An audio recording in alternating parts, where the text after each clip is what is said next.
ඔක්කොමලා හොඳින් ඇති කියලා හිතනවා. ඒ වගේම ඔක්කොටම සුබලතර දක්වා කියලා ප්‍රාර්ථනා කරනවා. එහෙනම් ඉතින් අපි බලමු අද වීඩියෝ එක මොකක් ගැනද කියලා. ගොඩාක් අය තියෙන ප්‍රශ්නයක් තමයි කොණ්ඩේ වීලි ගතිය. කියන්නේ කොණ්ඩේ අගිස්සට වෙනකොට කොණ්ඩේ වීලි ගතිය. ඒ කියන්නේ දැන් මගේ කොණ්ඩේ බලුවොත් මට තියෙන්නේ තෙල් කොණ්ඩයක්. උඩට පහළට තියෙන්නේ වීලි කොණ්ඩයක්. ඉතින් මේක වෙන ගොඩාක් දේවල් හේතු වෙනවා. පළවෙනි දේ තමයි ඔයාගේ කෑම ඒකනොට බැලන්ස් ඩයට් එකක් නැතිව එකම මම කියන්නේ හැ ගොඩාක් කියන්නේ දොඩාන් ඇපල් කන්න කියලා අපිට ලංකාවේ තියෙන අපේ පළතුරු වලින් අපිට එළවලු වර්ග වලින් අපිට හොඳ බැලන්ස් ඩයට් එකක් ගන්න පුළුවන්. ස්පෙෂලි අපි සිදු හාල් කනවත් රතු හාල් වලට පුරුදු වෙන්න. ඒ වගේම තමයි එළවලු වර්ග, කොටු කොළ, මුකුණු වැනි වගේ දේවල් කැමට එකතු කරගන්න. වට්ටක්කයට කොටම් බැටි වගේ දේවල් වලින් අපිට ඕන ගුණය ගන්න ගාක් පුළුවන් අපේ කොණ්ඩේ ඩ්‍රයි කම නැති කරගන්න. ඒක එක හේතුවක් විතරයි. ඉතින් නම්බර් 2 තමයි අපි ගොඩක් කලාවට ලංකාවේ දාලා දාන්නවා මෙන්න මේ වගේ hair band අපි use කරන්නේ. ඉතින් ඔයාලට පුළුවන් නම් මෙන්න මේ වගේ satin එකක් හොයාගන්න. ඔයාලට ගෙදර උනත් හදාගන්න පුළුවන්. හරිම ලේසියෙන් ඒ වගේ දෙයක් කොණ්ඩේට use කරන්න. මොකද අපි මේ වගේ කොණ්ඩ මුලක් කොණ්ඩේට දැම්මහම මේක ටක් ගාලා කැරලා යන්න පුළුවන් අපේ කොණ්ඩේ. නමුත් satin එකක් දැම්මහම අපේ කොණ්ඩේ ටක් ගාලා මේක ලිස්සලා යනවා. අනේ එතනදී කොණ්ඩේ කැඩීම වගේම වේලීම එහෙම නැත්නම් ඩ්‍රයි ගතියක් නැති වෙලා යනවා. ඒ ඔයාලට ගෙදර ගොඩක් වෙලාවට අපි යූස් කරන්නේ ලංකාවේ කොටන් කොට්ටුර. ඉතින් කොටන් කොට්ටුරට වැඩිය ඔයාලට පුළුවන් satin නැත්නම් silk රෙද්දක් කොට් එකට දාගන්න.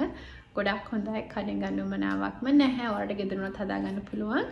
ඉතින් අනේ ඒක අනිවාර්යෙන් වෙනස් කරගන්න. ඊළඟ දේ තමයි ඔයාලගේ ටවල් එක. ඔයාලා යූස් කරන ටවල් එක ගොඩක් වෙලාවට ඝනකම ටවල් එකක් නම් ඔයාලා කොණ්ඩේ ටක් ගාලා අගිස්ස ඩ්‍රයි වෙන්න හරිම ලේසි. අනේක නිසා ඔයාලා කොණ්ඩේට මයික්‍රෝ ෆයිබර් ටවල් එකක් යූස් කරන්න. ඔළුව සේදුවට පස්සේ අනික ඔළුව සේදුවට පස්සේ අපි කොණ්ඩේ දැන් අපි ටවල් එක දාලා මෙහෙම අතුල්ලනවනේ. එහෙම කරන්න එපා. අපි කොණ්ඩේ නිකන් තෙද ඔන්නෝම තිත මාතු කරනවා විතරයි. කොණ්ඩේ එහෙම අතුල්ලනකොට වෙන්නේ අර ඇක්ටිලිමත් එක්කම අපි තියෙන මොයිස්චර් එක නැති වෙලා ඒ මොයිස්චර් එක ඔක්කොම ටවල් එකට ගිහිල්ලා එතනදී කොණ්ඩේ අධිකව වීලීමකට පත් කරලා කොණ්ඩේ කැඩලා යන්නත් ලේසි. ඒ වගේම තමයි කොණ්ඩේ ස්ප්ලිට්ස් එන්නවා. ඉතින් තවත් දෙයක් තමයි ලංකාවේ දැන් ගොඩක් කලාවට අපි ජොබ් එකට ගිහිල්ලා ගෙදරනකොට රෑ වෙලානේ ඉතින් අපි ඇවිල්ලා නාල කරලා කොණ්ඩේ ගොඩක් කලාවට තෙත පිටින් අපි නිදා ගන්නවා. ඉතින් තෙත පිටින් කොණ්ඩේ නිදා ගන්න එකත් කොණ්ඩේට හොඳ නැහැ. මේ හැමදේම බලපානවා ඔයාලගේ කොණ්ඩේ යටට තනිකරම ඩ්‍රයි ගතියක් ඇවිල්ලා ස්ප්ලිට් එන්ඩ්ස් එන්න. ඉතින් ඒක නිසා මේ කිව්ව කරුණු ගැන චුට්ටක් ඔයාලා සල්කලිමත් වෙලා හරිම ලේසි පොඩි රූටින් එකක් හදාගන්න. ඒ වගේ දේවල් ඔයා කරනවා නම් ගෙදර ඒක නැති කරගන්න.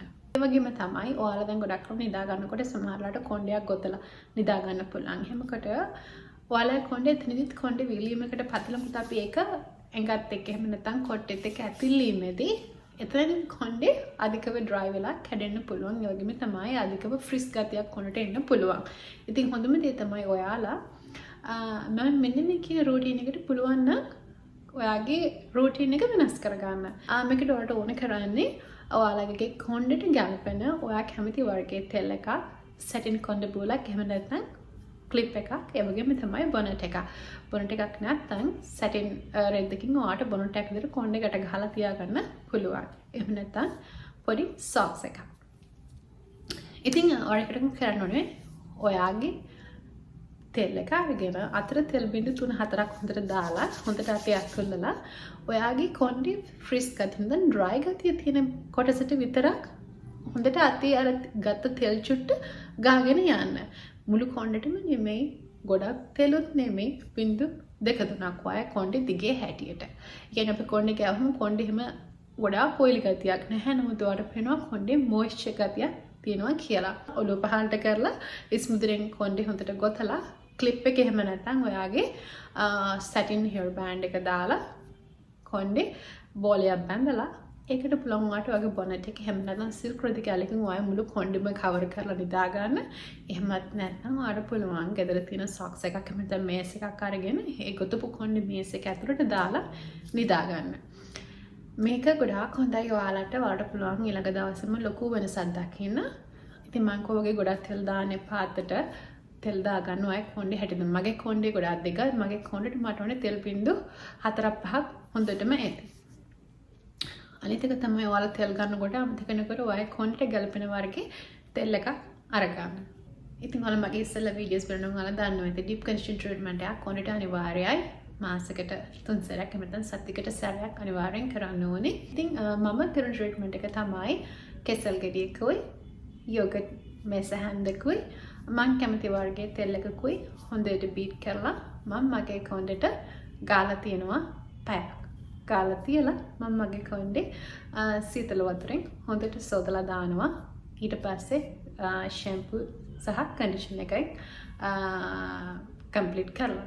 ඉතින් ඔයාලට මේක අනිවාර්යෙන් කරන්න ඕනේ ඔයාලගේ කොණ්ඩේ තියෙන ඒ පෝෂණය නැවතත් අරගෙන එන්න. මොකද අපි අර කොණ්ඩේ ඩ්‍රයි වෙලා කියන්නේ ඔය කොණ්ඩේ ගොඩාක් ඩැමේජ් වෙලා කොණ්ඩේ ස්ටයිල් කරන කෙනෙක් වෙන්න පුළුවන්. ඉතින් අපි පොඩි ගහන්නම හරි ආසයි ඉතින් ස්ටයිල් කරන කොණ්ඩේ ඉතින් එහෙම කරපු කෙනෙකුට නම් ඩැමේජ් එක ගොඩාක් ලකුයි.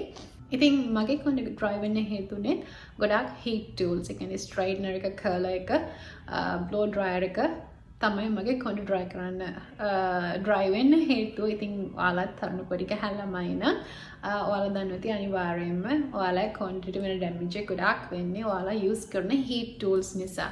ඔයා මේ හීට් ටූල්ස් නැතුව ඉන්න බැරි කෙනෙක් නම් කෙනෙකුට කොණ්ඩේ ස්ට්‍රෙඩ් නොකර ඉන්න බැරි නම් කොණ්ඩේ කරි නොකර ඉන්න බැරි නම් ඔයා අනිවාර්යෙන් මෙන්න මේ වගේ ට්‍රීට්මන්ට් එකක් කරන්න ඔයාගේ කොණ්ඩේ තියෙන ඒ මොයිස්චර් එක නැවත හදා ගන්න. නමුත් අමතක තියාගන්න ඔයා කොණ්ඩේ ගහ මොන වගේ කොණ්ඩ ගහක්ද කියන එක දැනගෙන විතරක් ඔයාගේ ට්‍රීට්මන්ට්ස් වලට යන්න. ඒ කියන්නේ දැන් ඔයාගේ කොණ්ඩට අධිකව ප්‍රෝටීන් තියෙන කෙනෙක් නම් ඔයා නැවතත් ප්‍රෝටීන් එකතු කරනකොට ඒ කියන්නේ නැවතත් බිත්තරයක් එකතු කරනකොට ඔයාගේ කොණ්ඩේ ප්‍රෝටීන් තියෙනවා නම් ඔල්රෙඩි එතනදී ඔයාලට ට්‍රීට්මන්ට් එකක් හම්බෙන්නේ නැහැ. එතනදී කරන ඔයාගේ කොණ්ඩේ තවත් ඩ්‍රයි කිරීමක්. ඒක නිසා මම ඔයාලට කිව්වේ ඔයා බිත්තරයක් දානවා නම් කොණ්ඩේට අනිවාර්යෙන් ඒකට කෙසල් ගෙඩියක් හෝ අලිගෙඩ පෙර ගෙඩියක් තෙල් එක එකතු කරන්න. ඉතින් වගේ දේවල් ඔයා කොණ්ඩේට ට්‍රීට්මන්ට් කරනකොට අනිවාර්යෙන් බලන්න ඔයා මොන වගේ ට්‍රීට්මන්ට්ද කරන්නේ ඒක ඔයාගේ කොණ්ඩේට ගලපෙනවද කියලා. මොකද ෆ්‍රිස් හෙයාර් එහෙම නැත්නම් ඩැමේජ් හෙයාර් එකක් තියෙන කෙනෙක් නැවතත් ට්‍රීට්මන්ට් එකක් කරනකොට ඒකිනුත් වෙන ඩැමේජ් එකක් වෙනවා නම් ඔයාගේ කොණ්ඩේ ගොඩාක් කලාවට කැඩිලා යන්න ඉඩ තියෙනවා ඔයා පීරනකොට. ඉතින් ඒ වගේම තමයි කොණ්ඩේ පීරනකොට මතක තියාගන්න දැති ළඟ තියෙන පනාවක් ගන්න එපා. මම දන්නවා අපි පොඩි කාලේ ගොඩක් කලාවට කොණ්ඩේ පීරන්නේ චූටි දැති ළඟ තියෙන පනාවලින්. නමුත් ඒකෙන් කරන ගොඩක් කලාවට අපේ කොණ්ඩේ ලස්සනට පීරනට තනිකරම ඩැමේජ් එකක්. ඒ වගේම තමයි අපේ ස්කල්ප් එකටත් ගොඩක් ඩැමේජ් එකක් කරනවා. ඒක නිසා හැමතිස්සෙම දැති ලොකු ඈත තියෙන පනාවක් යූස් කරන්න ඔයාලගේ කොණ්ඩේට ඔයාලා යූස් කරනකොට පනාවක්. ඉතින් ඔයාලට ප්‍රශ්නයක් තියෙනවා නම් කමෙන්ට් එකක් දාන්න.